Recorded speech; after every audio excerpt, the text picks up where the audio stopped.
घर के कामों को करने के लिए हम होम मेकर्स का काफ़ी ज़्यादा जो टाइम है वो लग जाता है, लेकिन इसी टाइम को हम अच्छे तरीके से घर के कामों में लगा सकते हैं और कम टाइम के अंदर बहुत ज़्यादा काम कर सकते हैं। बस कुछ टिप्स एंड ट्रिक्स को फॉलो करना होता है तो ये काम हमारे लिए बहुत ज़्यादा आसान हो जाते हैं। तो चलिए स्टार्ट करते हैं आज की इस वीडियो को। Welcome back to my channel Mishi daily routine.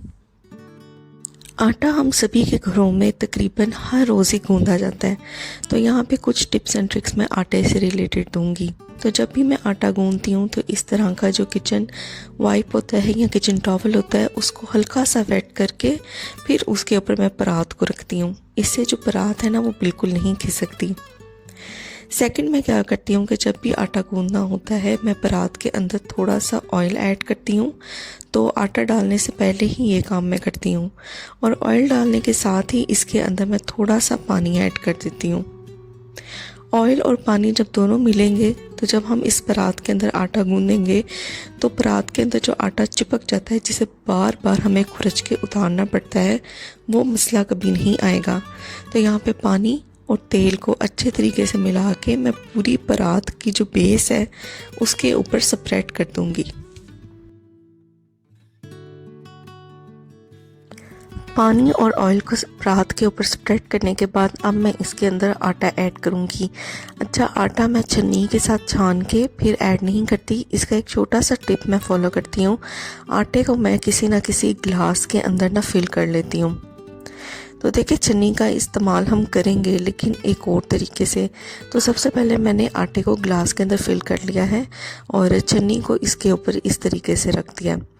तो हमें जब आटा छानते हुए इतनी ज़्यादा एफ़र्ट लगानी पड़ती है जिससे हमारा बाजू भी दर्द करता है, और जिन घरों में बहुत ज़्यादा क्वांटिटी में आटा गूंदा जाता है उनके तो हाथ बिल्कुल बहुत ज़्यादा दर्द करते होंगे। तो इस तरीके से ग्लास को आप छन्नी के ऊपर घुमाते जाएंगे तो आप देखेंगे कि किस तरह बगैर किसी एफ़र्ट के और ज़ोर लगाए आटा कितनी आसानी से छाना जाएगा। तो मैं इसी टिप को फॉलो करती हूँ जिससे आसानी हो जाती है। अब देखिए, आटे के अंदर अक्सर घरों में नमक तो ऐड किया जाता है, लेकिन यहाँ पे मैं एक और चीज़ बताऊंगी जो आटे के अंदर आप ऐड करेंगे तो आटे की जो अफादियत है वो बहुत बढ़ जाएगी। तो यहाँ पे हम आटे के अंदर ना मैं दालचीनी का पाउडर ऐड कर रही हूँ। तो दालचीनी जो है ये बहुत ही ज़बरदस्त स्पाइस है। इसका पाउडर जो है आपको वेट लॉस में भी हेल्प करता है और आपके जो हार्मोनल इश्यूज़ होते हैं उनको भी काफ़ी हद तक ठीक करता है। तो रही बात ये कि कहीं आटे के अंदर इसका टेस्ट तो नहीं आएगा, तो बिल्कुल भी इसका टेस्ट नहीं आएगा।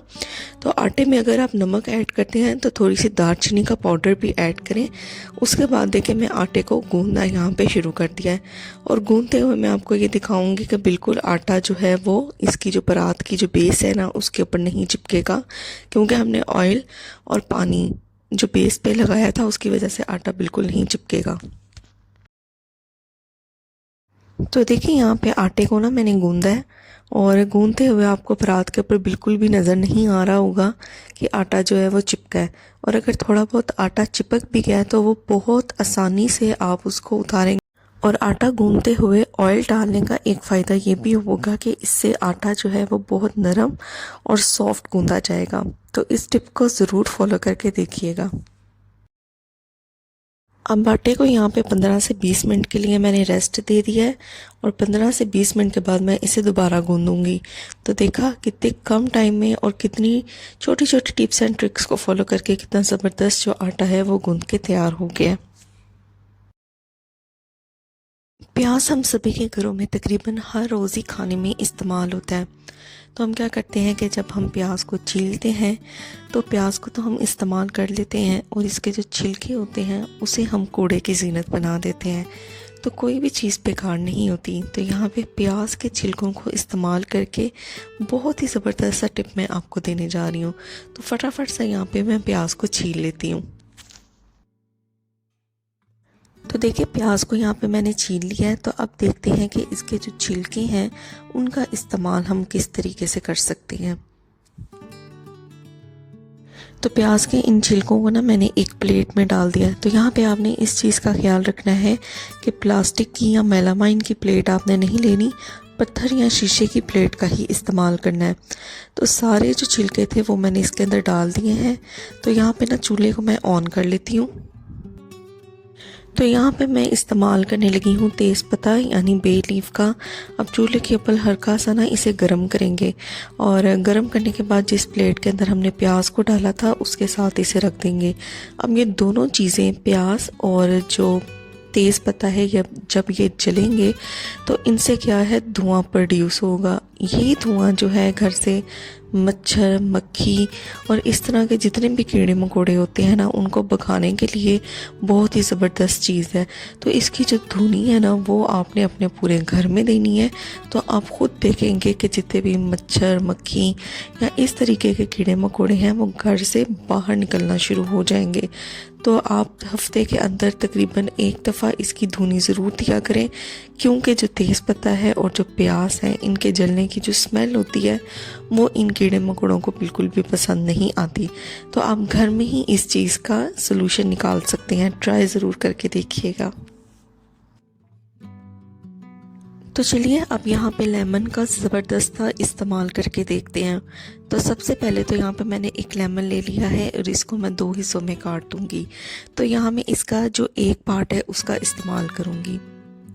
बहुत ही ज़बरदस्त सा एक फ्रेशनर बनाने जा रहे हैं, आप खुद देखेंगे।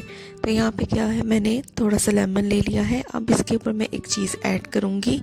थोड़ा सा पहले मैं इसको स्क्वीज़ कर लूँगी ताकि इसका जो जूस है वो थोड़ा बहुत बाहर आ जाए। अब मेरे पास ना एक डिस्पोजेबल कंटेनर का लिड पड़ा हुआ था, उसी का मैंने यहाँ पे इस्तेमाल किया है और लेमन को इसके ऊपर रख दिया है। थोड़ी सी यहाँ पे मैं ऐड करने जा रही हूँ चाय पत्ती। तो जो भी आपके घर में चाय पत्ती इस्तेमाल होती है, सिंपल आपने भी उसी का इस्तेमाल करना है। तो लेमन के ऊपर थोड़ी सी चाय पत्ती मैं इस तरीके से गिरा दूँगी। तो चाय पत्ती का हमें पता है कि इसके अंदर बड़ी ज़बरदस्त की एबिलिटी होती है कि ये किसी भी किस्म की जो स्मेल होती है उसको अपने अंदर जज़ब करने की बहुत ही ख़ास प्रॉपर्टीज़ रखती है। और लेमन की जो खुशबू है वो भी किसी भी चीज़ की स्मेल को ख़त्म करने में अहम रोल प्ले करती है। तो इसको मैं लेके जाऊंगी जी अपने फ्रिज की तरफ। हमें पता है फ्रिज के अंदर मुख्तलिफ़ किस्म की चीज़ें हमने रखी होती हैं, फ्रूट्स होते हैं, वेजिटेबल्स होते हैं, बचे हुए खाने होते हैं। तो उन सब की जो स्मेल है वो एक दूसरे के अंदर आ जाती है। इसी तरह जो हमने पानी रखा होता है उसके अंदर भी इन चीज़ों की स्मेल आ जाती है। तो बस आपने ये एक चीज़ फ्रिज के अंदर रखनी है, ये बड़े ज़बरदस्त तरीके से हर किस्म की स्मेल को अपने अंदर एब्जॉर्ब कर लेगा और आपकी फ्रिज में से किसी भी किस्म की स्मेल नहीं आएगी। क्या आप भी चाय पीने के बाद उसकी जो पत्ती होती है उसको फेंक देते हैं? पहले मैं भी ऐसे ही करती थी, लेकिन जब से मुझे पता चला है कि चाय पीने के बाद जो पत्ती होती है उसके बेशुमार फ़ायदे हैं, उनको आप काफ़ी जगहों पे इस्तेमाल कर सकते हैं, तो उस दिन के बाद मैं संभाल के रख लेती हूँ इस पत्ती को वॉश करके और किसी न किसी चीज़ में ज़रूर इस्तेमाल करती हूँ। तो ये देखिए चाय पीने के बाद जो पत्ती बच गई थी इसको पहले मैंने अच्छे तरीके से वॉश कर लिया ताकि इसके अंदर जो भी दूध है वो निकल जाए। तो ये देखिए पत्ती अच्छे तरीके से वॉश हो गई है। अब मैं क्या करूँगी, इसको डाल दूँगी तवे के ऊपर। तो यहाँ पे मैं तवे की क्लीनिंग करने जा रही हूँ, वो भी चाय पत्ती से। तो देखें जो चाय पत्ती है वो अच्छे तरीके से धुल के क्लीन हो गई है। अब यहाँ पे मैंने अपना तवा ले लिया है और उसके ऊपर मैंने इस चाय पत्ती को ऐड कर दिया है। तो दूसरी चीज़ जो इसके ऊपर मैं डाल रही हूँ वो है बेकिंग सोडा। तो सिर्फ ये 2 चीज़ें हम इस्तेमाल करेंगे। चाय पत्ती, आपको नई चाय पत्ती लेने की ज़रूरत नहीं, जो ऑलरेडी आपने चाय बना के फेंकनी थी सिर्फ उसी का इस्तेमाल करना है। और सेकंड, इसके अंदर मैं बेकिंग सोडा ऐड करूँगी। अब इस तरीके का मैंने ले लिया है जूना यानी स्टील स्क्रबर और इससे मैं पूरी चाय पत्ती और बेकिंग सोडा को तवे के ऊपर फैला दूंगी। सिर्फ थोड़ा सा पानी इसके अंदर मैं ऐड करूंगी ताकि ये दोनों चीज़ें आपस में रिएक्ट करें और पूरे तवे के ऊपर देखें मैंने इन दोनों चीज़ों को फैला दिया है। ये बहुत ही ज़बरदस्त क्लीनर बन के तैयार होगा। तवे के ऊपर जो भी मैल कुचैल या ऑयल जम जाता है उसको बड़े ज़बरदस्त तरीके से ये क्लीन करेगा। 10 से 15 मिनट के लिए मैं इसको ऐसे ही छोड़ दूंगी ताकि ये दोनों चीज़ें अपना रिएक्शन शो करें। अच्छा, साइड पे आपको एक चैनल नज़र आ रहा होगा, इसका लिंक भी मैं डिस्क्रिप्शन में दे दूँगी। अगर आप भी मोरल स्टोरीज देखने के लिए या फ़न इंटरटेनमेंट के लिए कुछ भी देखना चाहते हैं तो इस चैनल को आप विज़िट कर सकते हैं। इसका जो लिंक है वो मैं डिस्क्रिप्शन में दे दूँगी। अगर चैनल पसंद आए तो इसको सब्सक्राइब ज़रूर करिएगा और इसको विज़िट ज़रूर करिएगा। तो 10 से 15 मिनट यहाँ पे हो गए थे। अब इसी स्टील स्क्रबर से अच्छे तरह से पूरे तवे को मैं स्क्रब कर लूँगी ताकि इसके ऊपर जो भी ऑयल है, जो भी मैल कुचैल है, जितनी भी जमी हुई है इसके ऊपर ऑयल, वो सारी रिमूव हो जाए। तो अब सिंपल इसको मैं टैप वाटर से वॉश कर लूँगी। जैसे ही मैं इसको वॉश करूँगी आप खुद नोट करेंगे कि तवे के अंदर एक शाइन भी आएगी, तवा ज़बरदस्त तरीके से क्लीन भी हो जाएगा। सिर्फ इन 2 चीज़ों का इस्तेमाल करने से आप पुराने से पुराने तवे को नीट एंड क्लीन बना सकते हैं और बिल्कुल नए जैसा बना सकते हैं। तो देखिए रिज़ल्ट जो है वो बिल्कुल आपके सामने है, कितनी ज़बरदस्त इसके अंदर क्लीनलीनेस आ गई है, बिल्कुल नए जैसा लग रहा है। ग्रेटर और पीलर को इस्तेमाल करने के बाद हम इनको क्लीन तो करते हैं और अमूमन जो बाकी बर्तन धोने वाला स्पॉन्ज होता है उसी से हम इसको क्लीन करते हैं। लेकिन जो ग्रेटर होता है इसके जो सुराख होते हैं वो इतने छोटे होते हैं कि इसके अंदर अक्सर चीज़ें जो हम ग्रेट करते हैं जैसे अदरक हो गया, लहसुन हो गया, वो इसके अंदर फंस जाता है। तो वीक में एक दफ़ा इनको अच्छे तरीके से क्लीन करना चाहिए ताकि कोई भी पार्टिकल तो यहाँ पे एक ग्लास के अंदर मैंने थोड़ा सा पानी ऐड किया है और जो भी बर्तन धोने वाला लिक्विड आप यूज़ करते हैं वो इसके अंदर थोड़ा सा ऐड कर देना है। अब मैं यूज़ कर रही हूँ इस तरीके का ब्रश, और इस तरीके का ब्रश भी मैंने आपको बनाना सिखाया था कि किस तरह आप पुराने जो टूथब्रश होते हैं उससे इस तरह वाला क्लीनिंग ब्रश बना सकते हैं। तो थोड़ा थोड़ा मैं इस पानी के अंदर डिप करूँगी और जो ग्रेटर के ब्रिसल्स होते हैं उनको इस ब्रश की मदद से अच्छे तरीके से रब करूँगी, स्क्रब करूँगी। तो जो भी इसके अंदर फूड पार्टिकल्स स्टिक कर जाते हैं जो आम क्लीनिंग से यानी आम जो स्क्रबर होता है उससे नहीं रिमूव होते, ये अंदर तक इनकी क्लीनिंग करेगा। तो ये देखिए इसी तरीके से पीलर को भी मैं अच्छे तरीके से क्लीन करूँगी। तो ये बहुत ही ज़बरदस्त सा आइडिया है। इस तरीके से पीलर हो या ग्रेटर हो उसको घर में ही क्लीन किया जा सकता है जो आम स्पॉन्ज से क्लीन नहीं होता। तो अंदर बाहर दोनों साइडों से मैं इन्हें अच्छे तरीके से क्लीन करूँगी। तो देखें जो ग्रेटर की अंदर वाली साइड है वहाँ पे भी हमें इसको स्क्रब करना है ताकि कोई भी किसी भी किस्म का चलिए अब इसे क्लीन कर लेते हैं। तो सिंपल पानी से इसे हम क्लीन कर लेंगे। एक तो इसके अंदर शाइन बहुत ज़बरदस्त आ जाएगी और जितने भी फूड पार्टिकल्स इसके अंदर बाकी रह गए थे वो भी देखें लूज़ होके खुद ही निकलना शुरू हो जाएंगे।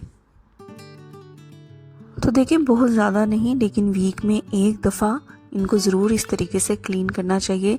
छोटी छोटी चीज़ों को हम अक्सर इग्नोर कर देते हैं लेकिन इनको भी हमें टाइम देना चाहिए क्योंकि इन्वेस्टमेंट तो हमारी हर चीज़ पे हुई है। तो चलिए लास्ट में बात करते हैं कुछ इस तरीके के वुडन स्पैचुलर्स की या बेलन की। हम इनको बड़े शौक से परचेज करके लेके आते हैं और ये कुकिंग के दौरान बहुत ज़्यादा हेल्पफुल भी रहते हैं। लेकिन थोड़ा अरसा इस्तेमाल करने के बाद आपने देखा होगा क्योंकि इनकी जो वुड होती है उसकी जो शाइन है ना वो ख़त्म होने स्टार्ट हो जाती है और ये बिल्कुल बहुत ही पुराने लगने लग जाते हैं।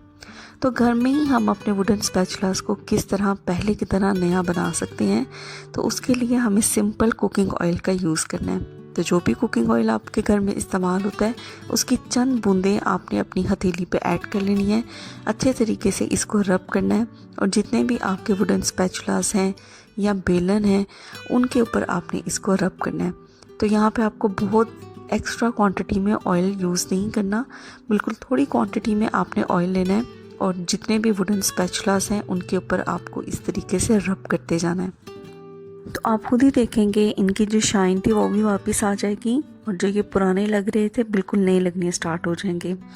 तो रेगुलर यूज़ होने वाली इस्तेमाल में आने वाली ये चीज़ है। ज़ाहिर हम इनको वॉश भी करेंगे तो ऑयल इससे उतर भी जाएगा।